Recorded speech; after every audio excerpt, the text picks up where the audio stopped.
Eu sou Luciano Aires e a partir de agora você está frente a frente com a Justiça, um programa da Associação Paulista de Magistrados. E para tratar de um tema muito especial, que é o dano moral, nós estamos aqui no coração do show business mundial, que é a Broadway.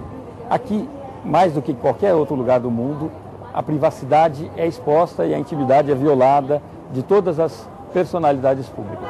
E para tratar qual é o direito dessa personalidade em preservar a sua intimidade e o direito das pessoas em saber o que ocorre com essas personalidades, nós trouxemos dois especialistas no tema.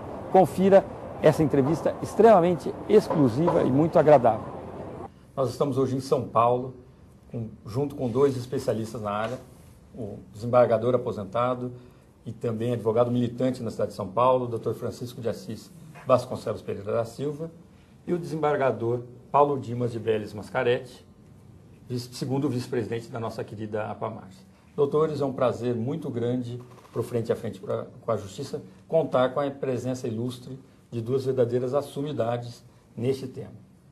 Eu gostaria de começar com o doutor Francisco, indagando do senhor, doutor, se a Constituição, o Constituinte de 88, verdadeiramente se preocupou com esse tema ou ele ainda é necessário ao operador de direito buscar outras fontes para poder acautelar esse direito. Primeiramente, eu quero cumprimentar os senhores telespectadores e formular um agradecimento pelo convite que me foi endereçado pelo prezado amigo Dr. Luciano e acrescentar que me sinto honrado em participar de frente a frente à Justiça e disposto a fornecer alguns subsídios para o relevante tema da direito de imagem.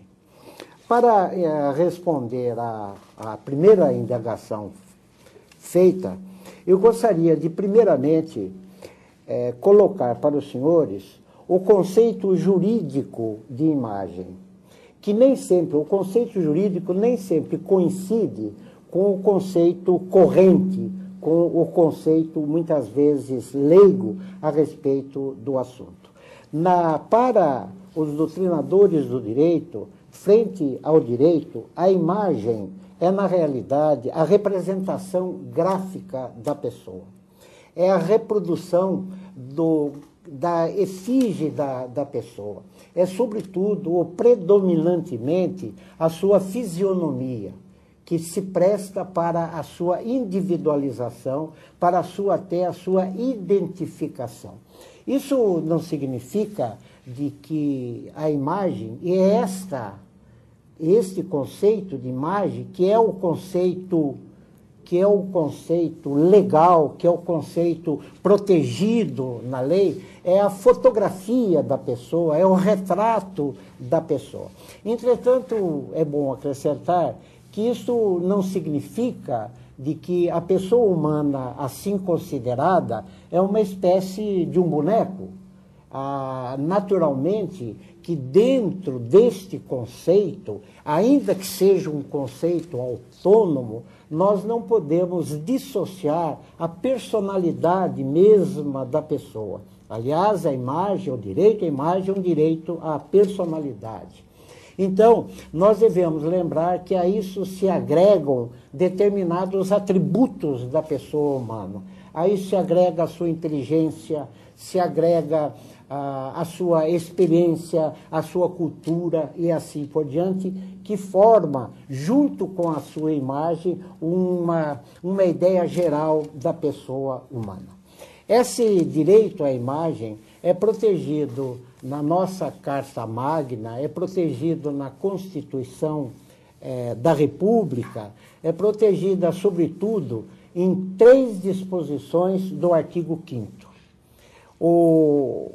E, além disso, é também tratada e garantida a sua proteção pelo atual Código Civil. A Constituição protege a individualidade, o direito de imagem, ao lado do direito à privacidade e também ao direito ao dano moral, e estabelecendo que, no caso de sua violação, isso implica em uma indenização.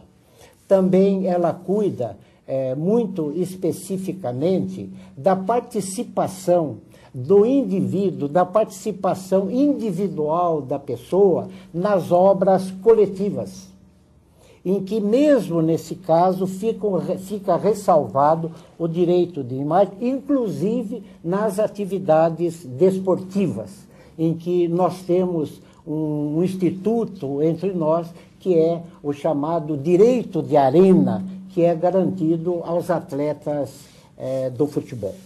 Então, o direito de imagem é perfeitamente assegurado pela Constituição brasileira nestas condições.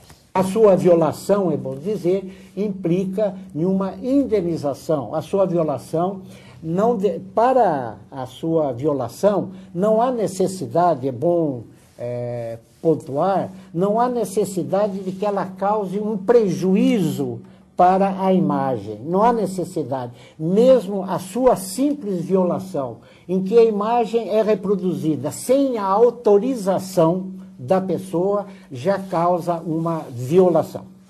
Doutor Paulo, e o Judiciário paulista enfrenta cotidianamente ações desse porte, de violação desse direito de imagem? E o que eu gostaria de apimentar um pouco a discussão aqui com o senhor, para saber se ingressam no Poder Judiciário causas estapafúrdias, sem nenhum fundamento nesse assunto.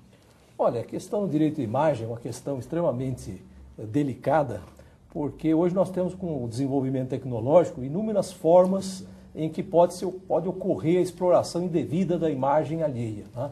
A gente fala que a imagem, né, ela, na verdade, não é simplesmente um agregador do direito de personalidade. Na verdade, a personalidade, ela faz com que se irradiem dela diversos direitos. Dentre esses direitos, o direito de imagem, o direito à honra, o direito à intimidade, à privacidade.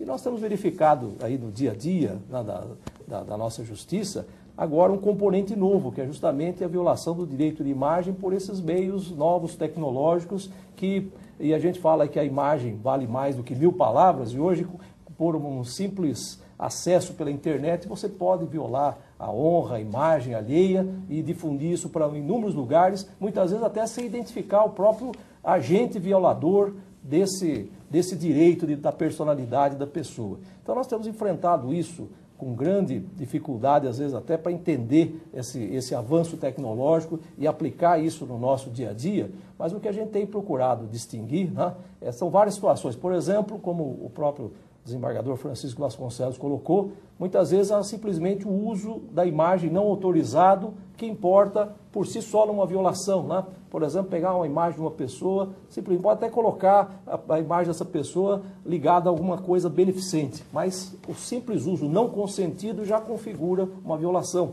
Por outro lado, nós temos outro aspecto, a extrapolação do uso da imagem consentido, né?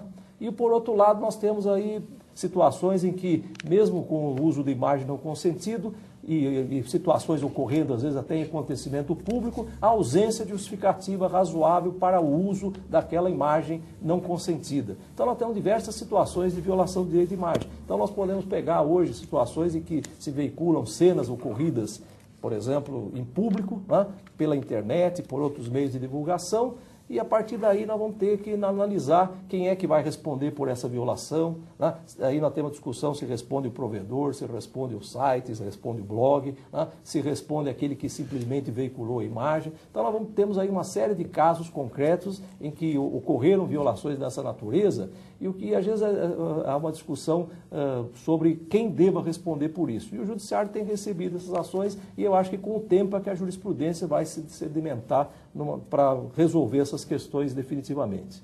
O senhor abordou um aspecto interessante, doutor Paulo. A legislação ela nunca consegue extirpar todas as hipóteses possíveis